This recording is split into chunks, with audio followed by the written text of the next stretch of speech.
You are now watching Bill's Barbershop Talk. Dolphins, get y'all game up. That's all I'm going to say. Are we willing to pay the money? You know, Buffalo, they're still that good old boy club. People try to kill me when I don't predict the Bills to win. So I'm gonna say Buffalo for my safety.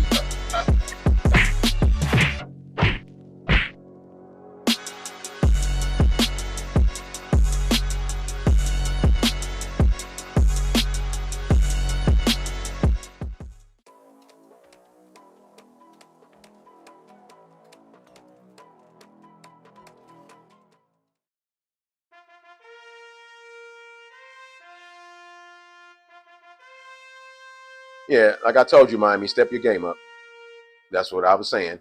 Y'all had something going on, but right when y'all needed the critical moments, the guy who can continues to let you down, he gonna do that. So my suggestion is capital T. And I'm not a fan of y'all, but I suggest that you do what you can to mitigate this season and try to come in pretty low. Just, don't tank out, but y'all need a quarterback. And the only way you're going to get a quarterback in the NFL is not having no wins. You're going to get him out the draft, and you got to build him. And it's not nobody trading you a good quarterback. Josh not going nowhere. Pat not going nowhere. And we can go down the list. Arizona not giving up their quarterback. Nobody's giving up their good quarterback. You got to make one these days. You got to draft one. You got to be good at your draft. Y'all can get wide receivers. Y'all can get running backs out the NFL. But it's Miami, so we don't care. I really don't care. Like I said, 31-21. And the reason why it was that way is because our team is reluctant to show in this beginning of the season what we really have. And knowing how we play all the time and knowing how y'all play us, y'all just make the game look close and respectable. Like my business partner would tell you, T, a lot of the stuff y'all get from us is garbage time. This time it wasn't. We actually won the game in garbage time, but oh well, you see what I'm saying?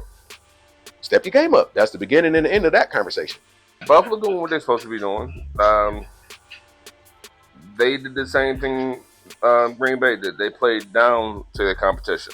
The game shouldn't have been close.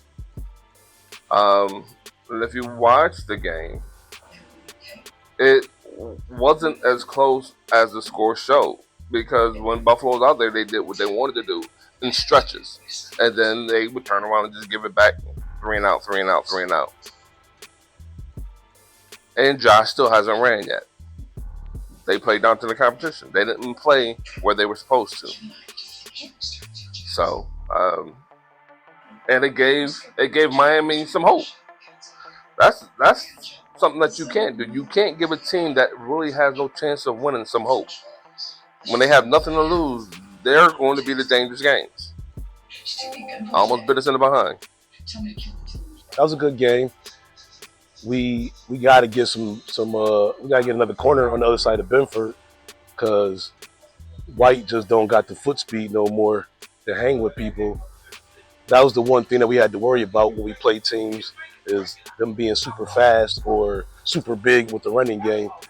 So they was able to expose us a little bit with the drag routes and stuff, but I didn't feel worried because we was headed to the fourth quarter and Tua hadn't thrown his interception yet. So I knew that was coming still. That's what he do. So I can't say per se that any of these teams exposed any weaknesses on us yet, because you're not going to find too many teams as big as Baltimore with Travis Henry and a Lamar Jackson combo. And you're not going to find too many teams with receivers as fast as Waddle and Hill. So the things that could kill us don't exist too many places. And all those places have glaring weaknesses. Like Baltimore has problem coaching offense when they get a lead. And Miami has Tua. So we're winning the games we're supposed to win right now. And we're not struggling against teams we shouldn't struggle against. That game was closer than probably our fans wanted it to be. But a 10-point win against Miami, that's a good game. Like I said on last week's podcast, man, listen. And on any given day, any given football day, they all are professional athletes. Tides can turn. if you don't play up to your potential. And that's what happened with the Bills. They weren't playing up to their potential. They took a softer game plan towards the Dolphins because they didn't respect them as athletes like they were. Sure, they're not as, their team is not as strong as the Bills, but they're still professional athletes.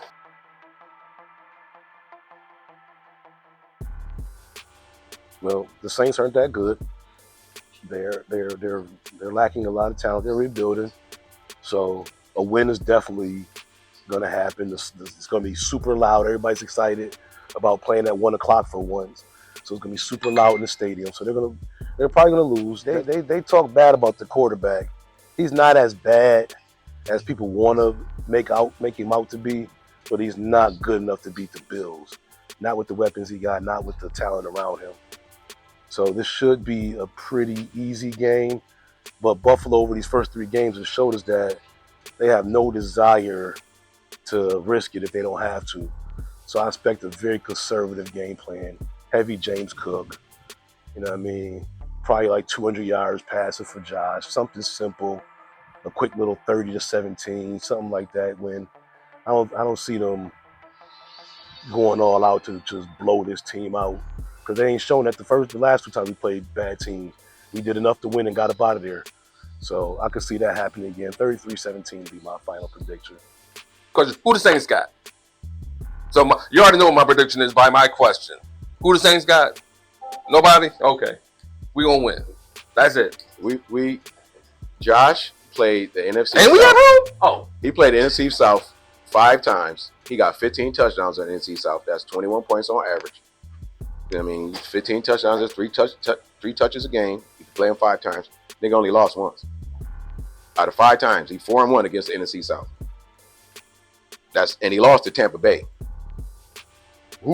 Okay, we'll just leave it at that for that. And our prediction for this game, due to the fact that we got Ed back and Bosa, you can run, but can you pass on us? That's going to be your question. Can you pass? Can you get in that end zone? And at this point, the way our offense is clicking and able to control the game, if you can't hold on to the ball, you can't deal with the Bills. If you can't manage the clock, you cannot beat a Josh Allen. So Ed Oliver back, you said? He should be back. He was only injured. He only had a twisted ankle. So Ed Oliver and Bosa, you might have a problem trying to run it, especially up the middle. If you don't bounce something on the outside, it's gonna be a problem. And I'm gonna just throw a number out there. I'm just gonna say, 35, like 14, 35-10, somewhere like that. We're gonna put up some points this week. Hit the 40-point game. Listen.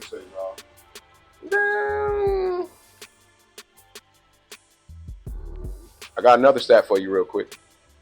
I'm listening while I'm thinking. We got 10 days to prepare. This dude don't lose too many games after preparing for 10 days. That's historically since he's been our coach. Maybe 1. And that was during COVID. That was 5 years ago. So that Thursday game basically helped us even more. It's just like having a bye week in the middle of the game, extra bye week. Yep, extra bye week in the beginning of your season. Yeah, so you get time for Ed Oliver to come back. Who was the other player that was hurt? So we got more rest time. Right. So we were able to do it short staff on a short week. Then we turn around and get a 10-day break. It's a nice little bye week. And then wait till we get our bye week. Oh, they're gonna come back acting a fool. So yeah, this definitely might be a 40-point game for us. And I don't give the Saints a shot at getting in the 20s. So it's going to be, it might be in the teens. Might is the operative word.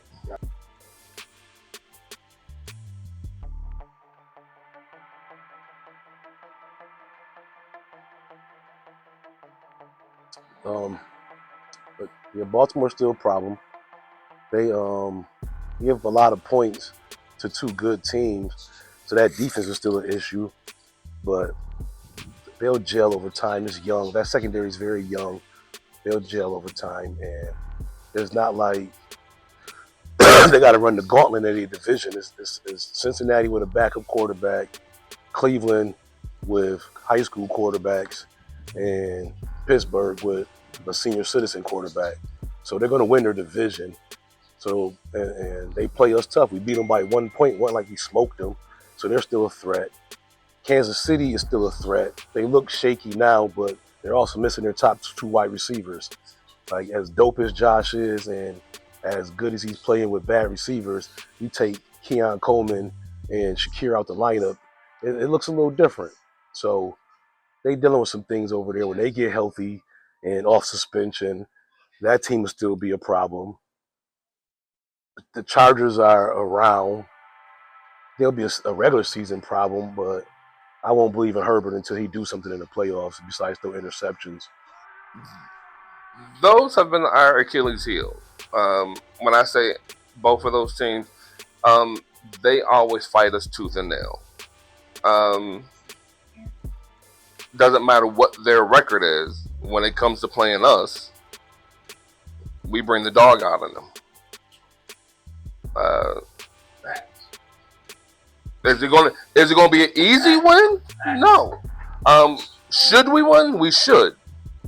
Are we going to win? Probably. But once again, we bring the dog out of them. You saw what we did to Kansas City last year. We're the only team that beat them in regular season. They went 16-1, 15-1, or whatever it was. And then it came to playoff time. What happened? They spanked us. They know they know how to win and how to turn it on when they're supposed to. So the fact that they're not doing well now don't mean nothing.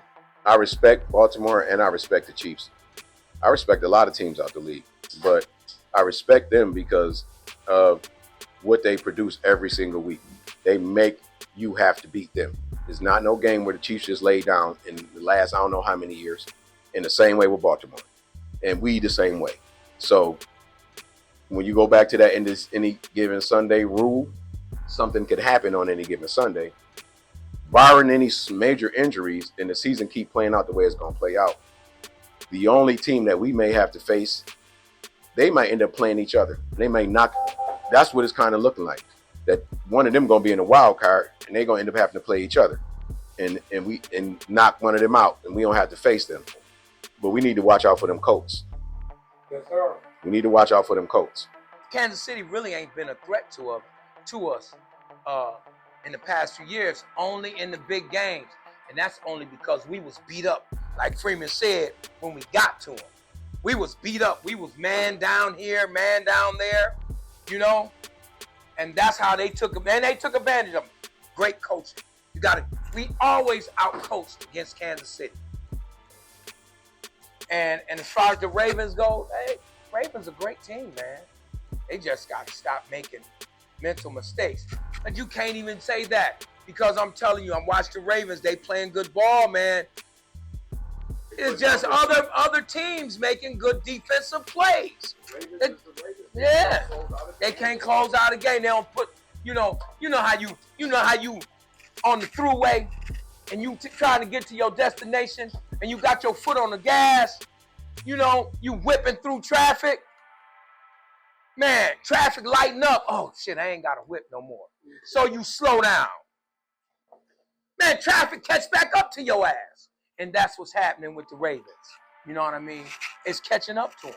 That's a great analogy, I feel, because the traffic catching up to them. So keep your foot on the gas. Fuck getting a ticket. Keep your foot on the gas, man. And that's what the Bills need to do. Keep the foot on the gas. And like I said last week, I'm looking for 18-0. Wait a minute. I was wrong last week. I'm looking for a 20-0 season. 20-0 season. Let's go Bills, baby. Let's go Bills.